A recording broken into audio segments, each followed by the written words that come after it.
De retour sur choc.ca, Jérémy Vitupier nous avait manqué. Jérôme Pruneau aussi. Il est de retour avec sa chronique En eau vive. Avec lui en alternance toutes les 2 semaines, vous commencez à l'avoir compris avec son partenaire David Lavoie. Nous plongeons dans une dizaine de minutes mettant en relief des faits de société, des événements politiques quelconques. Évidemment, aujourd'hui on imagine qu'il va nous souffler des mots de femme. Il y a 2 semaines, Jérôme Pruneau signait une chronique sur l'identité d'artiste qui est toujours à réécouter assez facilement en podcast. Et cette semaine, il propose Des ailes pour voler, L-E-2-L-E-S. Bonjour, Jérôme. Bonjour Maud, bonjour chères auditrices de Danscussion & Co. Et oui, j'ai décidé en ce 8 mars 2019 de féminiser l'ensemble de ma chronique qui habituellement s'adresse à tous les sexes de façon plurielle pour faire un clin d'œil spécifique en cette journée internationale de la femme à toutes les femmes du monde, soit ni plus ni moins que 3,960 milliards de femmes qui assurément nous écoutent aujourd'hui, j'en suis sûr. Bonjour à toutes. Alors à l'instar du mois de l'histoire des moires, on se demande bien pourquoi célébrer les femmes effectivement une seule journée par an, comme on le fait un seul mois par an pour nos concitoyennes noires. Sans doute faut-il trouver l'explication dans le fait que l'instauration de cette journée par les Nations Unies, qui date de 1977, est la résultante d'un mouvement féministe de fond qui réclamait bien sûr plus de droits et surtout plus d'égalité. La bataille menée depuis toujours par quelques pionnières qui ont écrit l'histoire avec un grand H dans tous les domaines, d'une Jeanne Mance à une Marie Curie, premier Nobel scientifique, d'une Rosa Luxembourg à une Rosa Parks, d'une Valentina Tereshkova, première femme cosmonaute, à une Valérie André, première femme générale de l'armée française en 1976 seulement, ou sa consoeur, le brigadier général Sheila Hellstrom au Canada, où il faut attendre quand même 1987, ni plus ni moins. D'une Jane Addams en 1931 à l'Irakienne Nadia Mourad l'année dernière en 2018, premier et dernier prix Nobel de la paix, cette bataille des femmes donc semble une bataille sans fin depuis toujours. Transposée dans le domaine des arts et de la culture, domaine professionnel qui semble à première vue très féminisé et qui donnerait l'impression qu'une égalité plus prononcée existe ici, la question reste pourtant la même. Quelle est la place en 2019 de la femme dans ce monde des arts et de la culture et quel est le statut de la femme, qu'elle soit artiste ou travailleuse culturelle ? De prime abord, quand je regarde mon propre entourage professionnel au niveau des travailleuses culturelles et de mes collègues, j'ai une tendance à penser que notre milieu est très féminin. Rien que dans mon équipe de travail, 6 femmes, 2 hommes. Et quand je regarde les postes de direction, j'ai l'impression de constater aussi une féminisation importante, comme à la direction des Conseils des Arts de Montréal ou du Québec, ou à la direction générale de nombreux organismes. Mais pourtant, à y regarder de plus près, et selon l'étude de Hill Strategy de 2011 sur la constitution et répartition de notre domaine professionnel, il y aurait une parité exacte, 50%, entre les travailleurs et travailleuses culturelles au Canada. Et si on y regarde encore de plus près, on retombe dans la grande et malheureuse généralité qui attribue le pouvoir économique aux hommes. En effet, les travailleuses culturelles gagnent 23% de moins que leurs collègues masculins pour un salaire moyen de 34 100 $ versus 44 000. Encore une arnaque. Comme quoi les impressions peuvent être trompeuses. Au niveau artistique, même constat déchirant puisqu'en moyenne, une artiste gagne 31% de moins que son camarade artiste, et cela dans 8 des 9 professions artistiques étudiées, où les cas varient de moins 12% pour les écrivaines contre moins 35% pour leurs consoeurs en art visuel par exemple. Seules en danse d'ailleurs, elles arrivent péniblement sur les salaires annuels de misère de 14 400 $, je vous le rappelle, à gagner en moyenne 300 petits dollars de plus qu'un danseur. C'est pathétique. Si on regarde plus en détail au niveau de la création par discipline, on finit par bien accrocher sa tuque.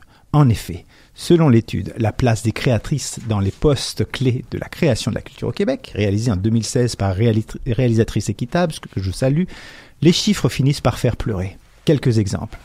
Sur les saisons théâtrales de 2000 à 2007, 29% des textes joués sont écrits par des femmes sur les 1600 productions.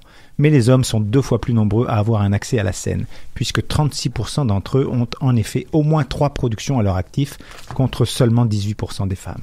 Toujours au niveau du théâtre, concernant les interprètes, 47% sont des femmes sur la saison 2010-2011 et 44% signent des contrats de conception. Mais pour autant, même quand les théâtres sont dirigés par les femmes, elles n'ont ni la même reconnaissance et n'ont pas autant de contrats. Si on glisse du côté des interprètes, chanteuses, danseuses, actrices et animatrices, le constat continue. Les femmes sont sous-représentées dans tous les secteurs, comme en publicité, Ou pour le groupe d'âge des 45 ans et plus, les femmes ne représentent que 38% des contrats et sont beaucoup plus touchées par l'agisme, ce qui engendre donc des carrières moins longues que les hommes. Au niveau des autrices radio, télé et cinéma, s'il y a quasiment parité avec 40% des femmes inscrites à la SARTEC, qui est la Société des auteurs de radio, télé et cinéma, eh bien seulement 21% des contrats de développement de scénarios de cinéma ont été signés par des femmes contre 66% aux hommes. Et quand on avance un peu plus dans le processus, qui est intéressant, c'est-à-dire concernant les films qui vont en production, eh bien l'écart se creuse davantage, avec 77% des scénarios écrits par des hommes contre seulement 16% écrits par des femmes, mais également au niveau des cachets, puisque celui des femmes est inférieur de 22%. Quant au secteur de l'humour, alors là c'est encore plus simple, puisqu'il s'agit carrément d'un boys club. Pour la réalisation des films, on recommence. Entre 2010 et 2014, 10% seulement des budgets alloués par la réalisation de films par Téléfilm Canada l'étaient pour des femmes. Ce qui semble vouloir changer d'ailleurs du reste avec la nouvelle politique de Téléfilm Canada. Et 19% des budgets alloués par la SODEC étaient pour la réalisation de longs métrages attribués aux femmes. Vous avez remarqué que ma chronique spéciale chiffres, ce dont j'ai horreur habituellement, mais là, faut pas hésiter quand c'est croustillant comme ça, alors j'enfonce le clou. Dans les métiers de l'image et du son, par exemple, les femmes se démarquent dans les professions de maquilleuses et de coiffeuses, tiens, bizarre, mais pas du tout dans celles de techniciennes ou de directrices photo, seulement 7,5%, sans compter qu'elles n'arrivent pas à accéder au poste de chef. On voit en effet beaucoup de femmes, chef avec 2 F, bien évidemment, on voit en effet beaucoup de femmes perchistes pour le son, mais pas en tant que preneuses de son.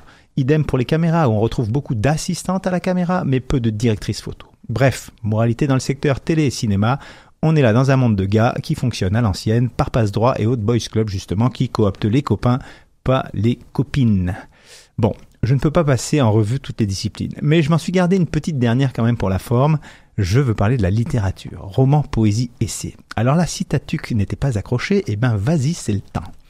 Premier constat, c'est que 55% des membres de l'Union nationale des écrivains et écrivaines du Québec sont des femmes. Magnifique, ça démarre quand même plutôt bien.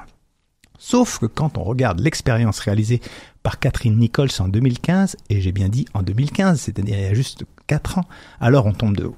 Cette autrice a en effet envoyé un manuscrit à 50 agents littéraires ou éditeurs si vous préférez, sous son nom Catherine Nichols. Elle reçoit 2 réponses. Puis elle a envoyé le manuscrit sous un pseudonyme masculin. Et là, miracle du biais implicite, elle reçoit 17 réponses, soit 8,5 fois plus.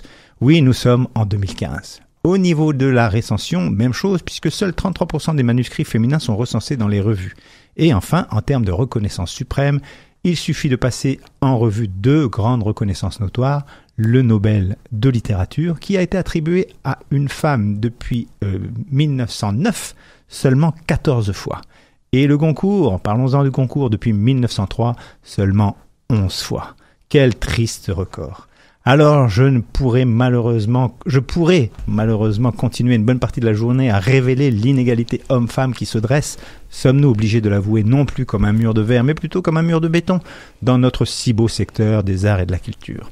Car au vu de ces statistiques, peut-on encore parler de verre à travers lequel percevoir un horizon possible? J'ai peur que nous devions regarder la vérité en face. On est ici tout aussi mauvais qu'ailleurs. On est ici tout aussi macho qu'ailleurs, sexiste et inégalitaire. On fait les durs à cuire avec nos gros bras et nos paires de couilles pour faire régner notre loi du plus fort. Oui, comme partout ailleurs. Mais franchement, guys, quand ferons-nous plutôt fonctionner nos petites cervelles pour s'apercevoir que notre équivalent féminin a bien des choses à nous apprendre, bien des choses à dire, à créer, à concevoir, à réaliser, à transmettre, à écrire, à faire bouger dans ce monde de brutes où nos sextoys en forme de canon et nos jeux de guerre favoris font encore la loi. Non, je vous le dis, ce n'est pas une journée internationale de la femme qu'il faut, mais davantage un siècle sans homme au pouvoir.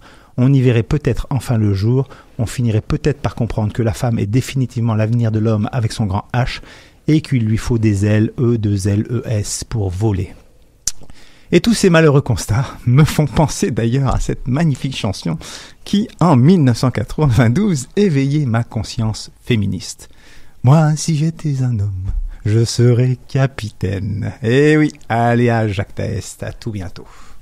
Jérôme Pruneau, merci pour cette parole.